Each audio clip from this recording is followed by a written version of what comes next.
The number 144 is a code, speaking of the living souls. The number of petals in the chakra system can be numerically formulated as 144,000. 144 speaks of the emission of time, of light, and of the nourishing ground of the feminine. It is the number of the age of Aquarius, and the golden ratio within the Fibonacci sequence contains 144. In the elven origin story in the Lord of the Rings trilogy, the original elves numbered 144, being in 12 pairs of 12 in the womb of the earth. An anagram of elf is fel, and our current selves are the result of pure consciousness, which fell asleep, splitting into a holographic representation of what happens when we fall away from this state of unity and non-physicality. There are 144,000 beings in Revelation who are said to be redeemed from this matrix, who will enter the New Jerusalem.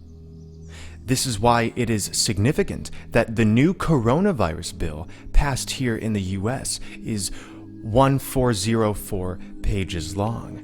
Everything in this simulation of consciousness is interconnected. We have symbols all around us speaking in synchronicity. For instance, scientists have told us lately that the supermassive black hole in the Milky Way is becoming more active. This is not literally speaking of a black hole in outer space. The representation of the Milky Way simply displays our own plane, with the black sun at the center, acting as a vehicle for the aurora borealis. Not surprisingly, the phrase Milky Way Galactic Center equals 1440 in English gematria. The Milky Way is depicted as a flat plane with swirling stars around, all converging into a supermassive black hole at the center. This is a hidden in plain sight clue towards our flat plane, existing at the center of our cosmic egg. The stars are swirling because we have been in the land of revolution. Time spins round and round. The firmament and its stars spin round and round, same with the sun, and same with ourselves on the wheel of samsara. We are the beings in purgatory who have been climbing up to reach the earthly paradise, as spoken of by Dante in the Divine Comedy. If you haven't seen my videos on the coronavirus yet, please watch them before continuing this one. People are getting sick in almost every country. 170 countries out of the world's 195 are claimed to be infected. But read between the lines. Let us view this situation from an energetic component. This is wonderful. This is glorious. This so-called virus has spread to almost the entirety of the earth. But this isn't a physical germ. For years now, heart energy has been expanding. The Earth's frequencies have been rising. This has reached such a critical mass, and this critical mass is due to our own collective empowerment and the take-back of the energies that were reflected into the outer as parasitism.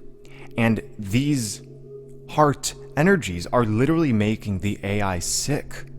Those who cannot hold the frequencies of these transformative waves are viewing this coming transformation as a sickness, as a physical bug that's being transferred. But things have spread so quickly, it actually isn't logical. It's in 170 countries.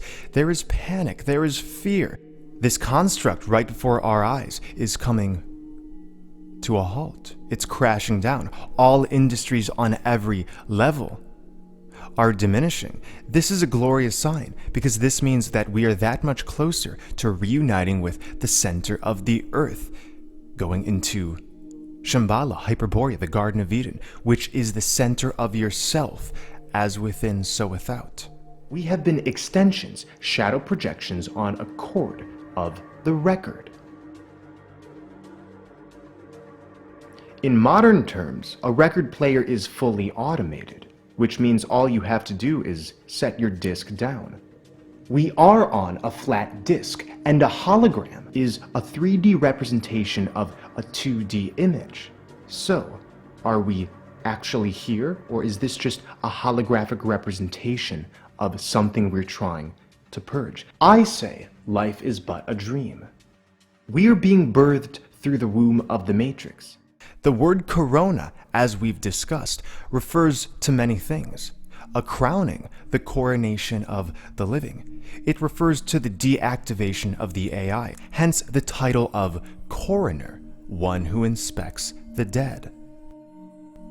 The prefix cor in Latin refers to the heart, and most significantly, the aurora corona is the strongest type of aurora light.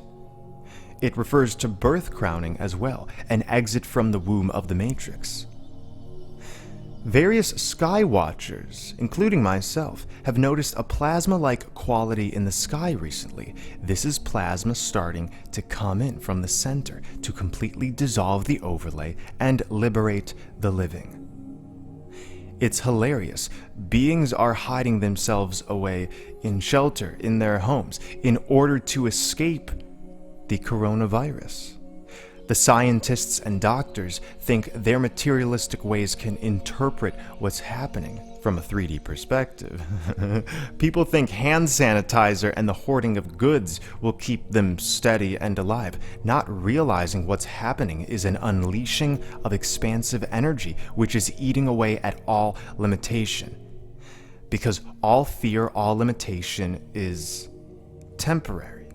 So that which is not expansive in its origin point is temporary as well and must degrade in order for the new earth or the gates of Eden to open up. Many of us in the truther community have heard of the electromagnetic plasma changeover event. It's been described as an event in which plasma enters this realm, thereby creating a changeover. However, this changeover has been foolishly described by many as a catastrophe that shall wipe out life, a sort of doomsday scenario that preps this realm for a more harmonious existence. Yes, we're shifting into the golden age, but this coming event is nothing to fear. Only the soulless consciousness and all of the illusion that is rooted in duality is going to be stripped away. This is a birthing process for the living souls, who have been shadow projections connected by an etheric cord from their Hyperborean selves. I explain this in full in Like a Record Baby, the Purgatorial Disc. Plasma actually refers to the aurora borealis. Let me explain. We are told that particles escape from the sun, hurtling particles of plasma, known as solar wind, into space. This is what we're told. These particles hit the Earth, causing the displays known as the aurora borealis. So, plasma, we're told, is translated into the aurora displays.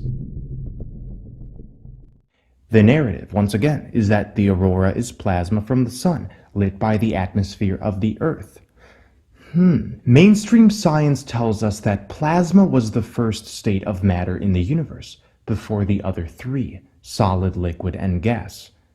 Plasma was the first state of matter in this universe, because the heart creates everything. It always begins with the heart. The heart is the center of our electromagnetic fields. It creates all of the energy around it, and macrocosmically it does the same thing. It creates a holographic projection around that heart space. Plasma is an anagram for psalm, a sacred song or hymn. The song of the heart conglomerates and destroys the purgatorial net of magnetics very soon. This is the electromagnetic plasma changeover event. I'm not suggesting, I'm informing. The plasma event is nothing to fear. The so-called doomsday is really the end of the Matrix illusion. This is why the phrases cataclysmic doomsday and end of the Matrix illusion have the same value in Jewish gematria. We speak from the heart by realizing the truth.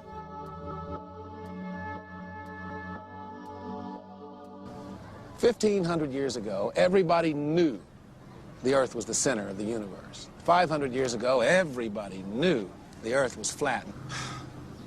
Imagine what you'll know tomorrow. The Christmas lore itself is speaking directly about what's been happening in this simulation of consciousness. Santa, an anagram of Satan, which is the late Latin form of the word Saturn, is the gift giver.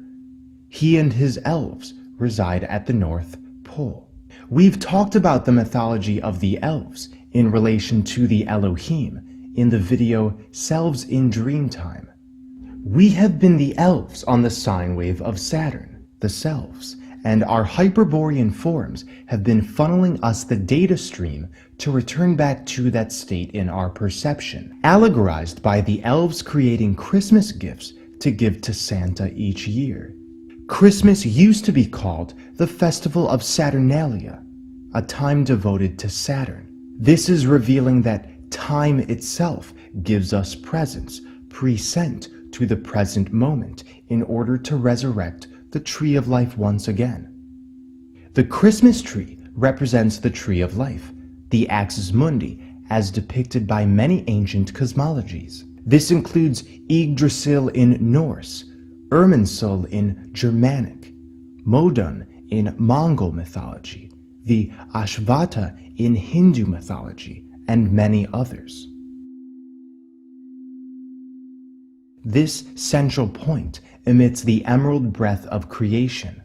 The star on top of the Christmas tree is the North Star Polaris, shining directly above the tree of life. The ornaments whirlpooling around the tree are like the spinning hands of time, the revolving firmament around the pole star, which remains fixed. The traditional tree stand is what the Christmas tree stands on. It is in the shape of an X with a circle at the center, because X marks the spot of the hidden treasure of the heart. This is not a process of a divine hand pulling us out of the depths of despair. Rather, the living souls have themselves been undergoing a purging process, revealing themselves to themselves in this magic mirror we call Earth, in this hall of mirrors we call Earth, and therefore passage into the heart space, or the North Pole, which is one and the same, is granted. And this coronavirus thing, as we've explained, is such a glorious sign of the end times.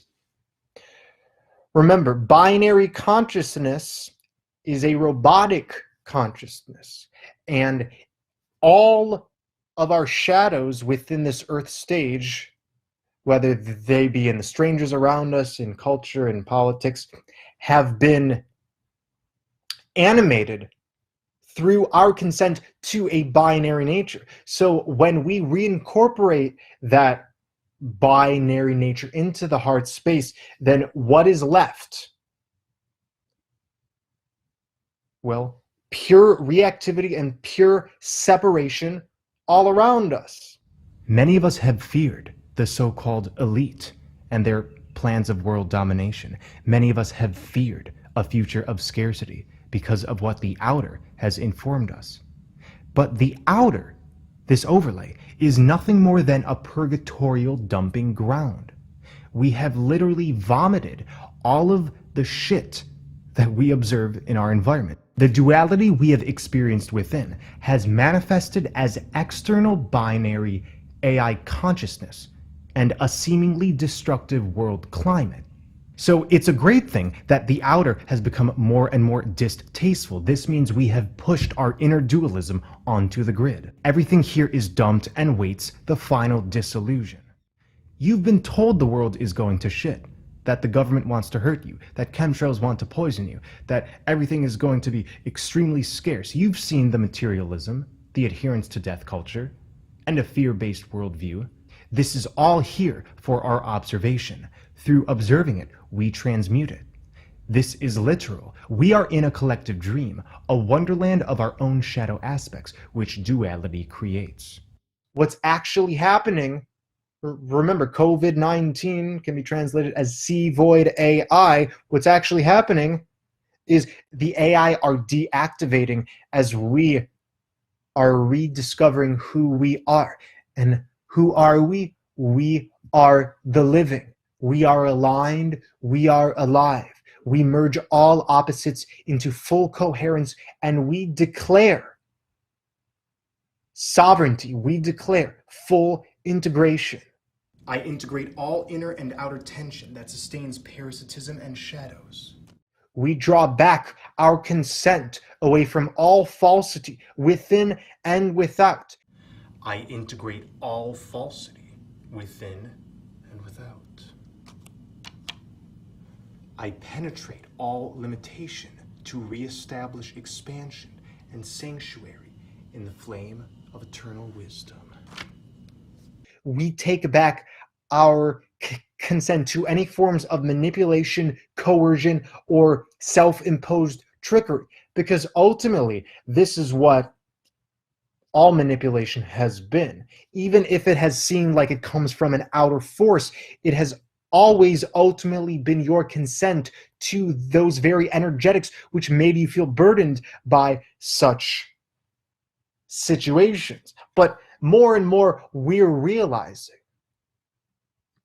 a vampiric consciousness vampires off of itself. Because if something cannot be sustained eternally, then it is temporary. And parasitism can never be sustained eternally. Parasitism in the grand scheme of the cosmos is a temporary blip. And think about it in this way.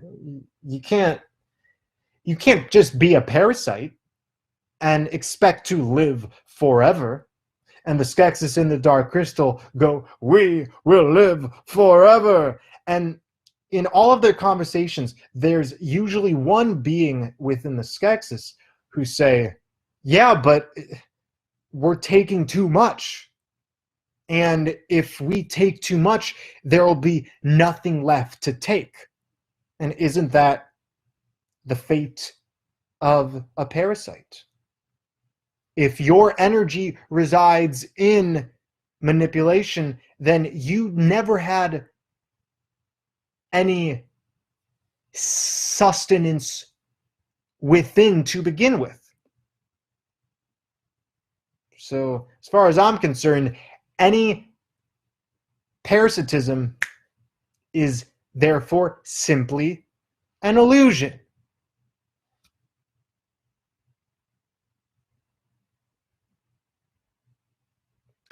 Such beautiful times we are in, and it all has to do with you, boo, and you call yourself I. Now, in Roman numerals, I means 1. You guys have seen Roman numerals. So there's a oneness within the I, and within the I, what you see. Clear vision, baby, 2020. Interestingly, core, like corona or coronation, also is within the word cornea, a part of your eye.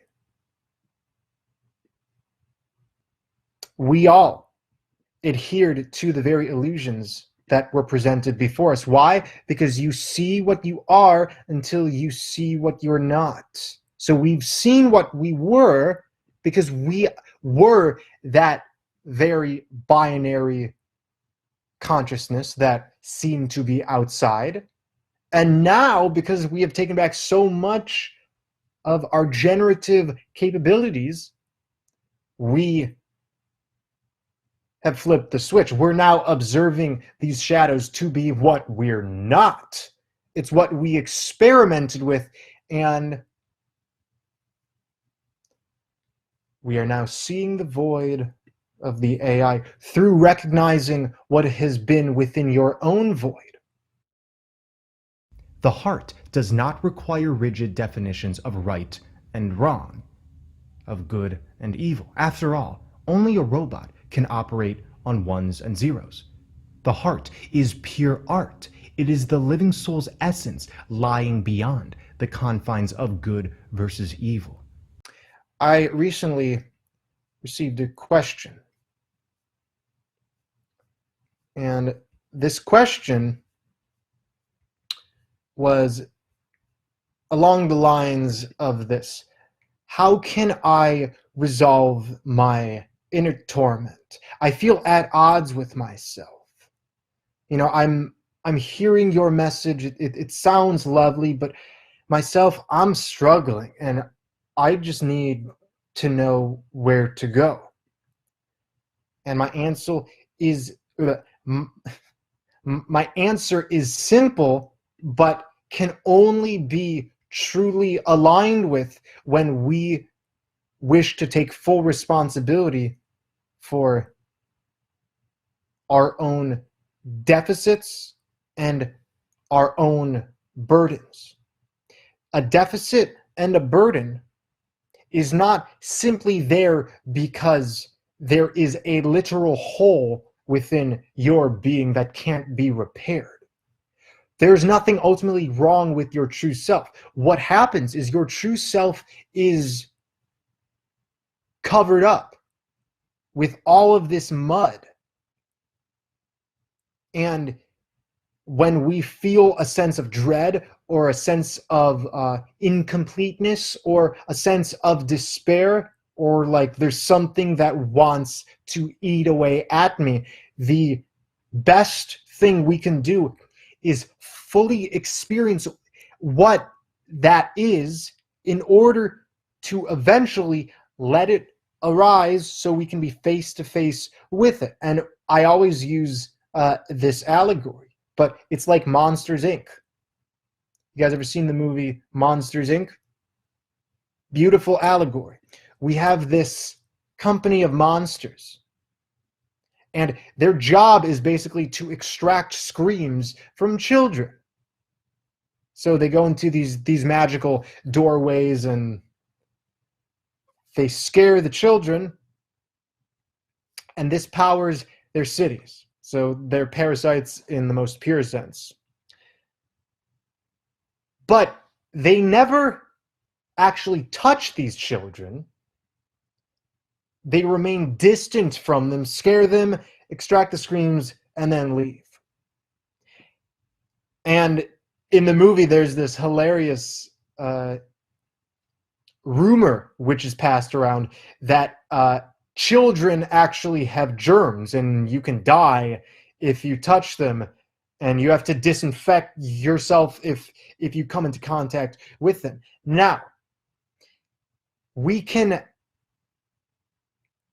realize how to approach our own void, our own shadow selves, through looking at how the character Boo interacts with these monsters. Boo is fearless when it comes to these monsters. Boo is not afraid when the monster Sully tries to scare her, and she actually ends up becoming best friends with these monsters, and she's fearless. She touches them, and it's a furry monster. That is how we should treat any ailment within ourselves, because an ailment is always there because we are in some sort of illusion. And illusion does not simply mean you're going to adhere to, like, I don't know, like the government lies or some sterilized form of beauty. Sure, that's illusion, but illusion is also when you are denying a part of yourself. And remember, when you deny a part of your inner, you're going to supplement that with something, usually in the outer. Well, always in the outer. And that is illusion, which makes you ill. Repression is regression. Suppression ain't a mechanism that solves anything. So you can measure what's happening in the outer by reflecting, by shining the light within, by reflecting your own realizations and resolutions. The scarcity mindset that all of us were inflicted with in this matrix told us that we had to compartmentalize everything, and that that which was intuitive, that which was creative and full of depthful feeling was invalid because it could not be scrutinized and put under a microscope. However, this scarcity, this feeling of scarcity is leaving, and we're realizing that we can now merge this with the right brain. We can now fuse together like a triangle with our hearts. The other half of yourself, and each of us carry an inner feminine and inner masculine energy. Your inner opposite, when he or she is pushed aside and unrealized, in its place, there must manifest an artificial replacement or a toxic version of that which you have avoided. This is why we have the toxic masculine and toxic feminine energies lurking all around us. Because the Sophia Christos are supposed to be united, not blended into this androgynous force, but rather strengthened together. That's what we're talking about. When I say merging, I'm not speaking of dissolving into nothing. I'm saying you can strengthen opposites. And this is why in Na's Book of the Resurrection, I have an audio book on that, on Flat Earth Paradise, if you haven't yet heard. In Na's Book of the Resurrection, we have this idea of him, her, being united and separated for all of eternity. United and separated. And how we can visualize this is all of us are fragmented pieces of the one. But that doesn't mean how we express this is going to result in fragmentation. Rather, we take the infinite into the finite, and then we have the glory of unity within separation. Unity and separation. And Miguel Serrano uses this visualization of, we have this emerald cosmic egg, right? The heart space. And you have the masculine and feminine energies who were once one being, who now can see each other in all of their glory. But love itself, heart energy, is about to tear apart what we have seen as reality, giving birth to a new golden age. So there is an element of destruction within love, because expansion, again, eats away at all contraction. Interestingly, let me pull it up. Matthew McConaughey did a coronavirus message recently, and it was quite encoded. How long? There is a green light on the other side of this red. There's a green light on the other side of this. Light on the other. There is a green light on the other side of this red light that we're in right now. We've been in the red light. Stop. A stop sign says stop. That's the red light. S is the sine wave. The serpent, right? We ate from the fruits which the serpent offered. T is the cross. When you cross somebody, you're really cubing them, and that's why a cube is a cross unfolded. And then OP is like operation. So we've been waiting at the stoplight of Earth, the purgatorial dumping ground, in order to get to the other side where the green light is. How long? There is a green light on the other side of this red light that we're in right now. And I believe that green light is going to be built upon the values that we can enact right now. That green light is going to be built through the values that we enact right now. And remember, he's an automation. I'm not saying he's truly speaking in a conscious way of understanding this. Sophia's shadows are all around us. Sophia's automations are all around us. This is why we have won when we're in the now moment. Now backwards is one. And each consecutive now moment is a present present for us to interact with. You get out of this? When we get out of this. This virus, this time, might be the one time that brings us all together and unifies us. This one time will be the thing that unifies us.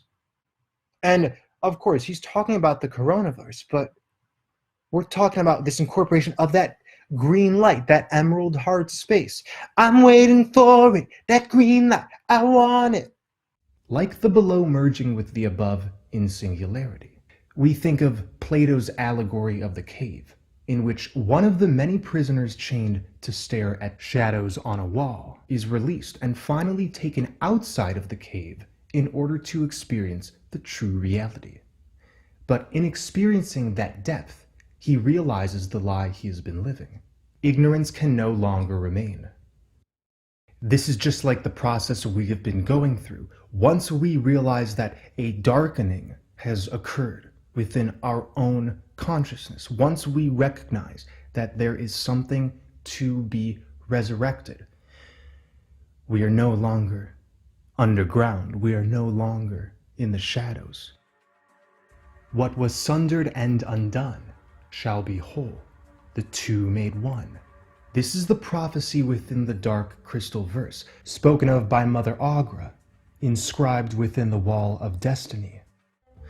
Apocalypse means unveiling. We are in the unveiling now, and have been. To see clearly is to break free from reincarnation and the bondage it brings. But in order to break free, we had to experience the bondage, to remember the values of authenticity, of truth. When we adhere to the illusion of time, we are made to perceive that what we are experiencing is linear.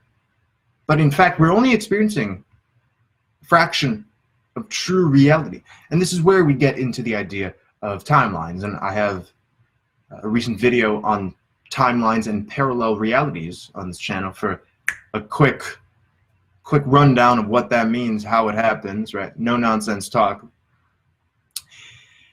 And these alternate or parallel realities, they exist alongside our own, and they are constantly bleeding into various now moments based on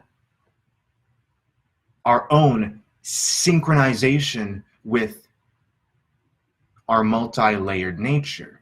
So what we call synchronicity, glitches in the matrix, coincidences, deja vu, and the Mandela effect are indeed us experiencing a merging of alternate realities.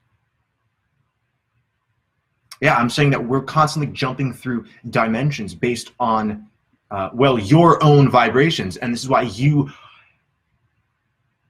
must understand, if you are to realize what's happening, that you are a microcosm of the macrocosm. And this is infinitely true.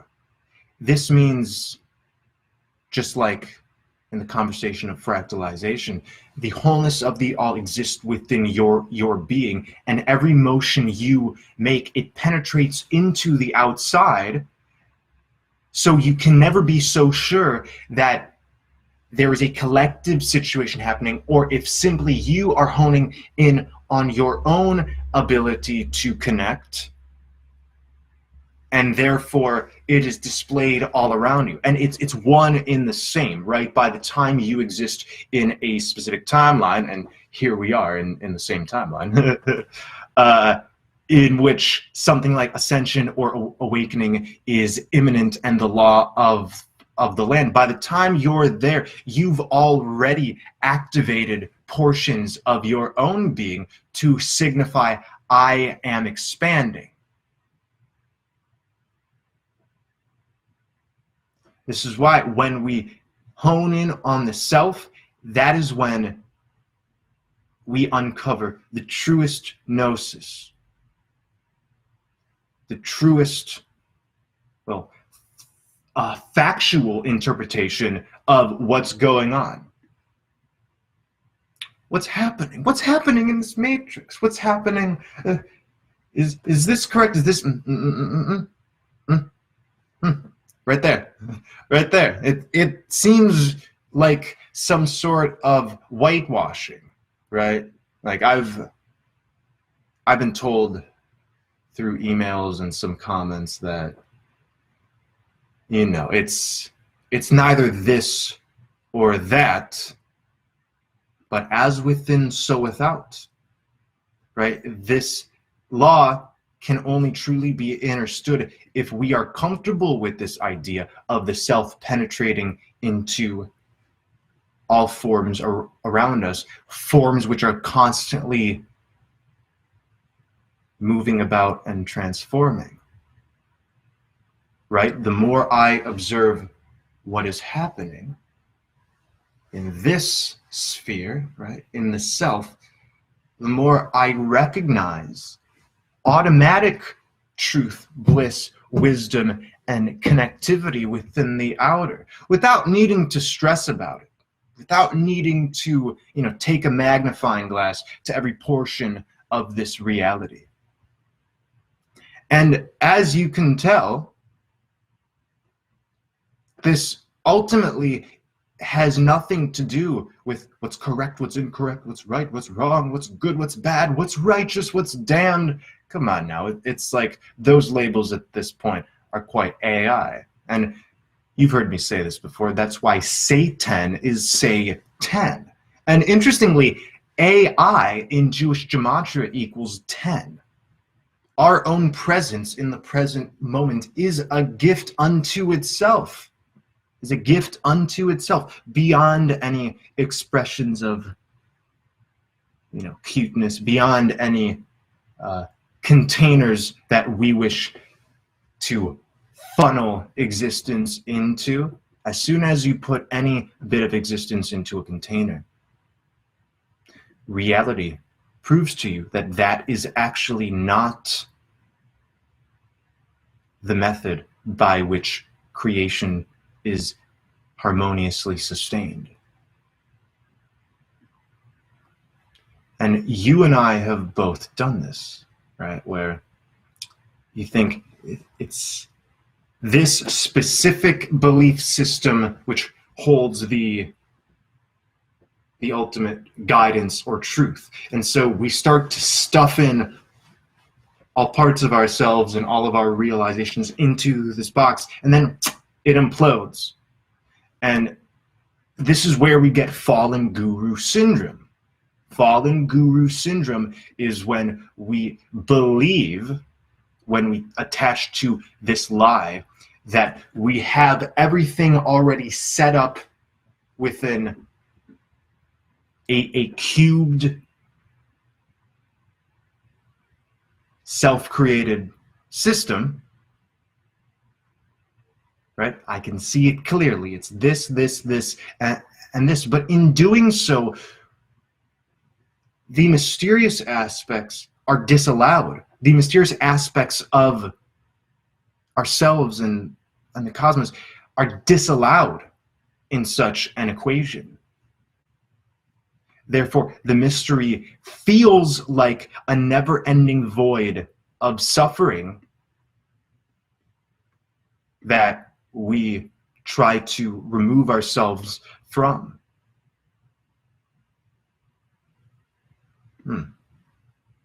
Why do we do these things?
this way.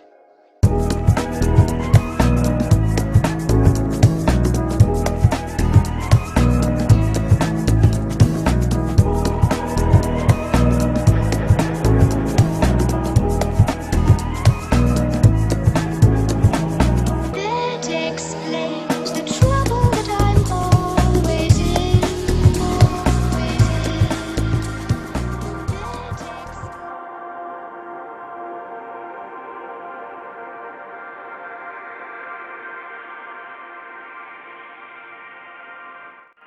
That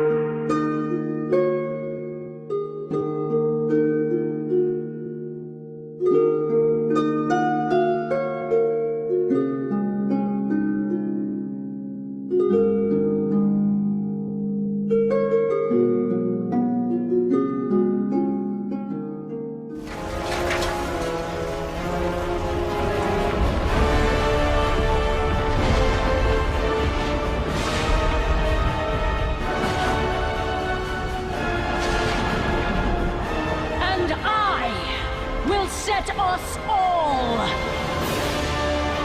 free.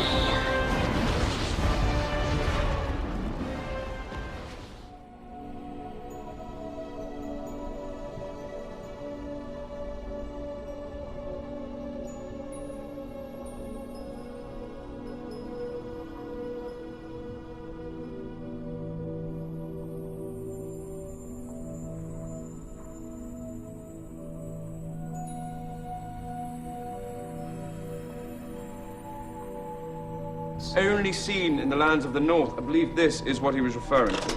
I took this photogram a few days ago. The aurora, the northern lights. Yes, that's right. When seen with the ordinary emulsion. But I'd like you to look at it again using mine. City in the sky. I believe Groot found evidence of these multiple worlds.